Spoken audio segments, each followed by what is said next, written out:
Kwaresma ni kipindi cha kiroho katika kalenda ya kanisa la Kikristo ambacho huwa kinadumu kwa siku 40 isipokuwa Jumapili, kuanzia Jumatano ya Majivu hadi ile ya Pasaka. Kipindi hiki kinajulikana kama wakati wa toba na kujitenga na mambo mabaya, ambapo waumini wanahimizwa kufunga, kuomba na kufanya matendo mema.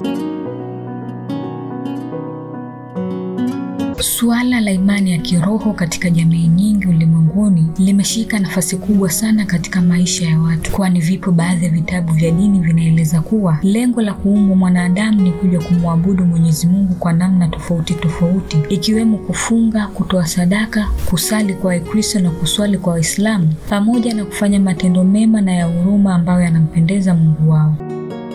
Ambacho tunatakiwa kukifanya ni kujifunza neno la Mungu, kufanya maombi na kutenda mema. Imezoeleka kila ifikapo kipindi cha Kwaresma katika kalenda ya liturujia ya Roma kwenye mwaka wa kanisa, waumini wa baadhi ya madhehebu ya Kikristo ulimwenguni hufunga kwa takriban siku zipatazo 40 kwa kufanya maombi, toba, kutoa sadaka na kufanya matendo ya huruma kuelekea kilele cha Jumapili ya sikukuu ya Pasaka. Kipindi cha Kwaresma huanza na Jumatano ya Majivu, ambayo ni siku ya kwanza ya Kwaresma, ambapo waumini hupakwa majivu kwenye paji za nyuso zao kwa kuchorwa alama ya msalaba kuashiria kuwa ni siku takatifu. Inaaminika kuwa sikukuu ya Pasaka ni siku ya waumini wa dini ya Kikristo kusherehekea kifo na ufufuo wa Yesu Kristo, ambapo kwa imani yao wanaamini wanapaswa kuishi kwa ajili ya Yesu Kristo ambaye alikufa na kufufuka kwa ajili ya watu. Je, madhehebu yote ya dini ya Kikristo hufunga Kwaresma? Rosemary Frank ni muumini kutoka katika dhehebu la Sabato na hapa anatuelezea kuhusu hili. Kwaresma tushiriki wa Kristo wote.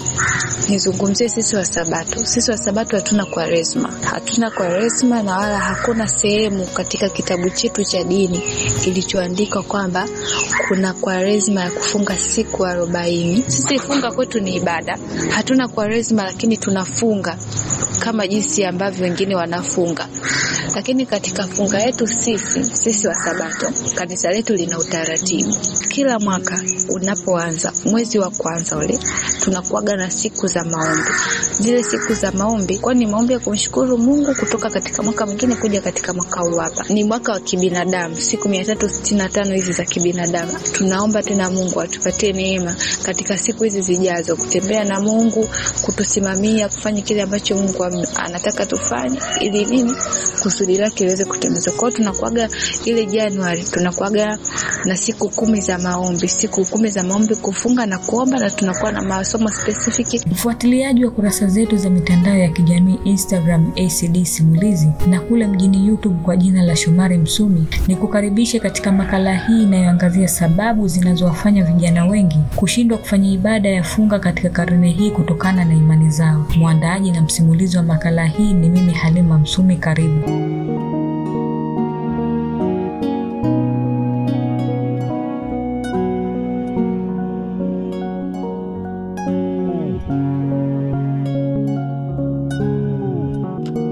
Ninasali kanisa la Tanzania Assemblies of God. Mimi ni Pentecoste. Ninaweza nikasema kwamba kuhusiana na swala zima la kufunga katika dhehebu langu mimi, yani hatuna siku specific au siku maalumu kwamba kipindi fulani hiki ndo tunafunga. Japo huwa kuna vipindi vile ambavyo vinatangazwa na viongozi kanisani, viongozi wakuu wa kitaifa au wa kanda, kwamba kipindi fulani tutakuwa na mfungo wa kanisa. Mfano kama sisi kwa mwezi jana na mwezi huu tuna mfungo wa siku 70, ambapo malengo makubwa hasa katika mfungo huu ni kwamba moja ni swala la toba, lakini pia la pili ni kujiweka karibu na Mungu. Pia vile vile ni utamaduni kila ufikapo mwezi mtukufu wa Ramadhani kwa mujibu wa kalenda ya Kiislamu, waumini wa dini hiyo hufunga kwa kujizuia kula na kunywa katika mchana wa Ramadhani, huku wakifanya ibada ya kuomba rehema, toba na msamaha kwa Mola wao kwa kufanya yaliyomema kwa takriban siku 29 hadi 30 kutegemea na muandamo wa mwezi kuelekea sikukuu ya Eid al-Fitr ambayo hufanyika baada ya kutamatika kwa mwezi huu wa ibada. Je, ni lipi lengo la Waislamu kufanya ibada ya kufunga Ramadhani? Hapa Indu Suleiman anatufafanulia kuhusu hili. Uislamu una nguzo 5. Ikiwa funga nayo ni moja ya nguzo, basi huna budi kuitekeleza. Lengo la pili ni kumwandaa mja kuwa na imani na pia kumzidishia ucha Mungu na uadilifu katika dini yake. Katika Uislamu ni umri gani mtu anatakiwa aanze kufunga? Umri sahihi kuanzia miaka 8. Watoto wetu tunataka tuanze kuwazoesha katika funga ili hata pale wanapofikia umri wa barehe wasione ni swala gumu, maana mtu anaanza kuandikiwa dhambi akishabarehe, ndio anaamini kwamba mtu ameshajua mazuri na mabaya. Kwa mtoto kuanzia miaka 8 anaweza akafunga. Lakini sahihi kabisa vile inavyoandikwa kwenye kitabu, na mtu unakoanza kuandikiwa dhambi ili kujikisirisha na ibada, kuepuka dhambi mtu akishabarehe. Pia inasemekana kuna vitu ambavyo humfanya mtu ashindwe kufunga ndani ya mwezi mtukufu wa Ramadhani. Ni vitu gani hivyo ambavyo vinamzuia mtu kufunga mwezi huu wa Ramadhani? Indu Suleiman anaendelea kutufafanulia. Kwa mimi ninavyojua kuna hudhuru za kisheria kama 3 hivi ninavyojua. Hudhuru ya kwanza kuna safari, hiyo ni kwa wote, mwanamke na mwanamume. Mtu akiwa safarini anaona hawezi kufunga, anaweza asifunge akaja akailipia. Kuna ugonjwa kwa wote, mwanamume na mwanamke. Pia ya 3 ni zile ada za wanawake. Kuna nifasi, kuna hedhi, pia mwanamke mjamzito na anayenyonyesha. Vitu hivyo vinaweza vikamzuia mtu huyo asifunge.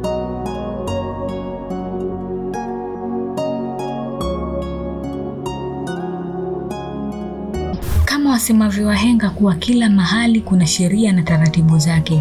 Vivyo hivyo katika dini pia kuna vitu watu wanatakiwa wavizingatie wanapokuwa katika ibada ya funga. Moja, mtu asijue kama umefunga. Asijuaje? Yaani ile kujieleza kwa mtu labda mimi leo nimefunga, aswi leo nini somo kali. Sentensi kama hizo hautakiwi kuzungumza. Unapotakiwa kufunga hata mdomo wako utakiwa kuonekana kama umefunga, wala utakiwa kutia huzuni, kwa sababu maombi ni swala la mtu private anapoamua kujinyenyekeza kwa Mungu. Unatakiwa kuacha vitu ambavyo vinakupotezea muda. Kwa mfano wengine wakifunga wao wanakuwa na mambo fulani hivyo, wanafanya vitu tunasogeza masaa yaende. Yaani hapo ni kushinda na njia. Unapokuwa unafunga hakuna kitu unatakiwa ufanye kwa ajili ya kusogeza masaa yaende, kwa sababu masaa yanaenda vile vile kama ilivyokuwa siku zote.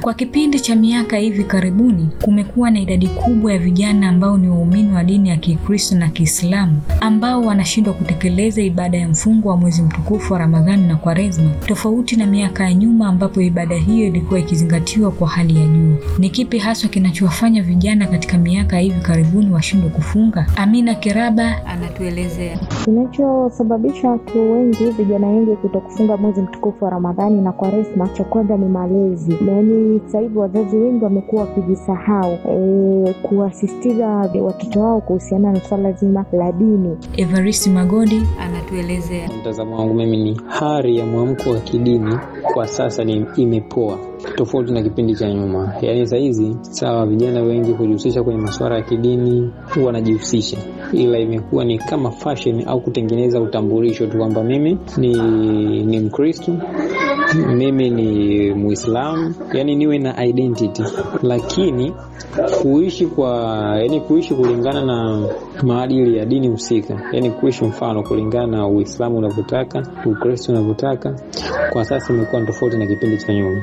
Lakini sababu nyingine, muda mwingine naweza nikasema ni kama shinikizo hivi, kwa sababu mimi sio zamani sana, ila tuko kipindi kile wakati najitambua, ilikuwa hata mtu asipofunga, yani halazimishwi, ila yeye tu asipofunga kuna hali fulani hivyo kujisikia aibu kwamba sijafunga. Ila kwa saizi ni kawaida, yani hata ile shinikizo ile halipo, yani imekuwa mtu afunge asifunge is fine. Ila kipindi cha nyuma yani kulazimishwi, ila kulikuwa na atmosphere fulani hivi ambayo ni kama shinikizo ndani yake, na sio kwamba sababu kuna mtu anakuforce, hapana, ila ni mazingira tu yalivyokuwa yametengenezeka.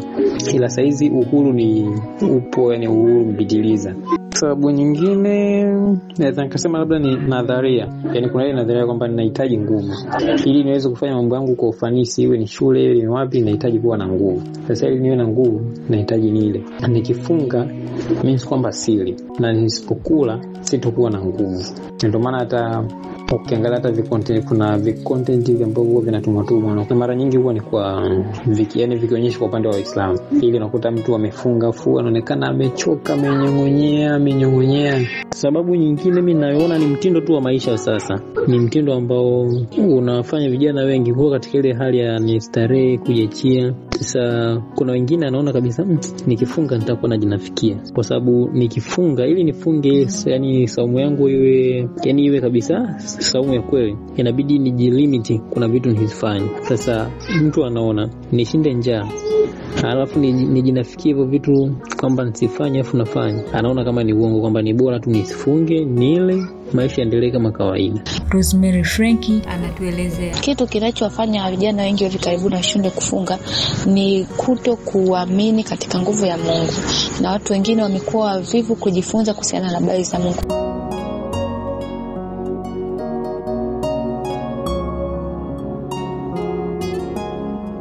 Kila chenye changamoto lazima kiwe na suluhisho. Wadau mbalimbali wametoa mitazamo yao juu ya nini kifanyike ili kuhakikisha vijana wa karne hii wanadumu kwenye imani zao, ikiwemo kuizingatia ibada ya funga na yale yote ambayo yameamrishwa katika dini zao.